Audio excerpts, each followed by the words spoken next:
देवी उत्तरा के गर्भ में अभिमन्यु के पुत्र के रूप में राजा परीक्षित जो पालित है, पल रहे हैं, उन पर संधान कर देता है। उत्तरा भगवान श्री कृष्ण के पास आती है दौड़ती हुई। भगवान श्री कृष्ण एक रूप से सुदर्शन चक्र को बाहर छोड़ देते हैं पांचों पांडवों की रक्षा के लिए।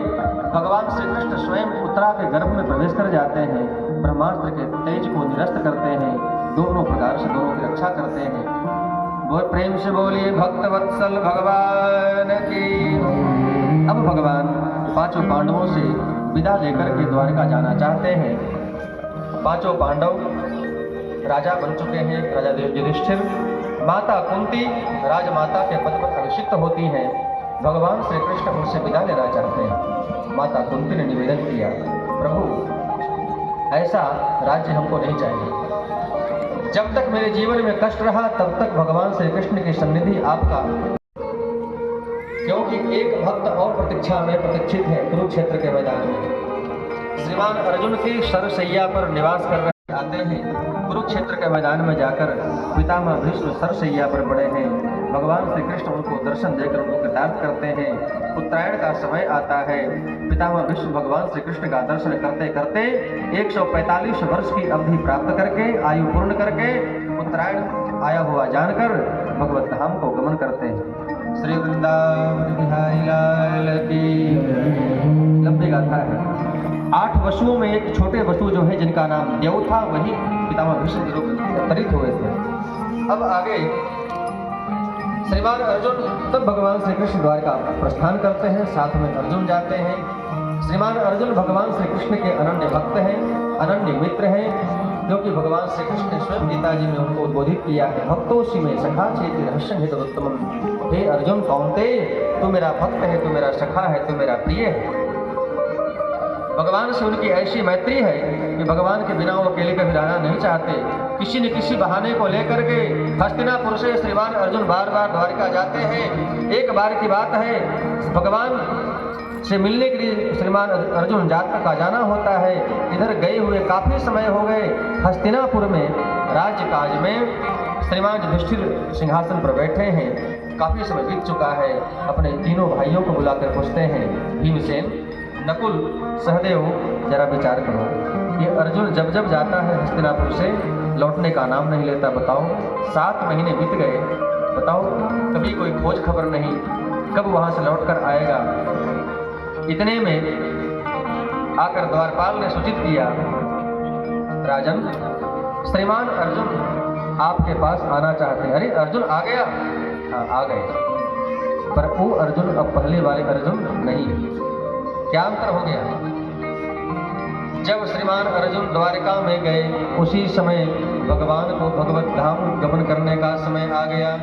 125 वर्ष की आयु पूर्ण करने के पश्चात श्रीमान उद्धव जी को भागवत तत्व का उपदेश करके भालका तीर्थ में जाते हैं और स्वयं ही व्याधि के द्वारा सरसंधान के पश्चात उनके तलवा में बाणक के द्वारा विधन होता है और स्वधाम गमन कर जाते हैं।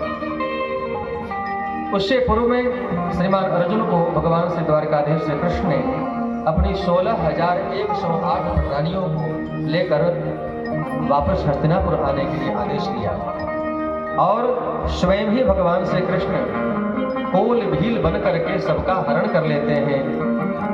इसी ग्लानि के कारण श्रीमान अर्जुन बड़े दुखी हैं। बताइए, जिन गांडीवधारी अर्जुन की भुजाओं के बल पर देवता लोग निशंक निवास करते, मैंने अपनी भुजाओं गांडीव के बल पर भगवान शिव को संतुष्ट किया है। मैंने अकेले ही इस गांडीव के सहारे भगवान श्री कृष्ण की सहायता से कौरवों की अक्षौहिणी सेना असंख्य सैन्य बल को मैंने पार किया है। आज क्या हुआ, एक सामान्य भीलों के साथ मैं हार गया और सारी की सारी राजपट्ट महिषियों को मैं छोड़ दिया, मुझे हारना पड़ा। युधिष्ठिर जी पूछते हैं, सारी गाथा सुनाते हैं। ज्यों ही भगवान के स्वधाम गमन के समाचार सुनते हैं, माता कुंती सबसे पहले धड़ाम से गिर जाती है, उनका शरीर पूर्ण हो जाता है। पांचों पांडवों ने भी विचार किया, जब भगवान इस धराधाम पर नहीं रहे, अब हमारा भी कोई प्रयोजन नहीं है, समय कम हो गया है। श्री वृंदावन बिहारी लाल की जय। पांचों पांडवों ने अल्प वय में ही बालक परीक्षित को राज सिंहासन पर बिठाकर राज तिलक कर दिया और भगवान इस धाम पर नहीं रहे अब प्रकट रूप में, तो हम भी स्वर्गारोहण की यात्रा करते हैं। पांचों पांडव बद्री विशाल क्षेत्र से आगे जाकर स्वर्ग द्वार है। बद्रीनाथ कौन कौन लोग गए हैं? बद्री विशाल धाम में कौन कौन गए हैं? माना गांव में गए होंगे। बहुत वही सरस्वती नदी। वाह।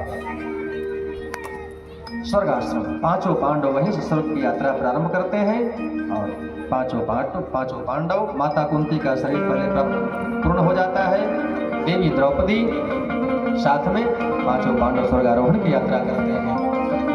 इधर राजा परीक्षित श्री वृंदावन बिहारी लाल की। राजा परीक्षित जहां जहां जाते हैं अपने पितामह पांडवों की होते हैं, बड़े प्रसन्न होते हैं। मेरे पितामह मेरा पूरा खानदान कितना भगवान श्री कृष्ण का भक्त है। सारथ्य पार्षद सेवन सख्य दौत्य वीराशनानुगमन स्तवन प्रणामान स्निग्धेषु पांडुषु जगत प्रणतिं च विष्णु भक्तिं करोति नृपतिश्चरणारविंदे। इसमें 9 प्रकार का संबंध बताया है और 9 संबंध का यदि व्याख्यान किया जाएगा तो 2-3 घंटे तो कम से कम समय चाहिए आनंद लेने के लिए, रसास्वादन करने के लिए। आगे चल करके फिर राजा परीक्षित देखते हैं कि एक कुरूपधारी राजा वेश में गौ को ताड़ित कर रहा है और राजा परीक्षित उनको ललकारा। वह कलयुग राजा परीक्षित के शरण में आता है। प्रभु मेरा नाम कलयुग है, काल चक्र के आधार पर मेरा समय आ चुका है, लेकिन मैं जहां जहां जाता हूं आपके प्रभाव से, क्योंकि कलयुग का प्रभाव वही होता है जहां भक्त नहीं होते। राजा परीक्षित कौन है? जिन्होंने गर्भ में ही भगवान श्री कृष्ण का दर्शन किया है, जिन्होंने माता के गर्भ में ही भगवान श्री कृष्ण के द्वारा संरक्षित हुए हों, वो परम भागवत राजा परीक्षित जहां जहां उनका शासन काल है, शासन क्षेत्र है, वहां वहां कलयुग का प्रवेश नहीं मिल पाता है। और वो चक्रवर्ती सम्राट है, संपूर्ण भूमंडल के शासक है, इसलिए कहीं भी कलयुग का प्रवेश संभव नहीं है। राजा परीक्षित के शरण में आ जाता है कलयुग। हमें कोई ऐसा तक स्थान बतलाइए जहां मैं शांति से रह सकूं। अब आपका शासन तो चक्रवर्ती सम्राट आप हैं, संपूर्ण भूमंडल पर आपका शासन है, लेकिन इसमें एक बहुत सुंदर गुण है, उत्तम गुण है। क्या है? कि जो सतयुग त्रेता द्वापर में यज्ञ दान तप अनुष्ठान के द्वारा प्राप्त होता है, वो कलयुग में केवल नाम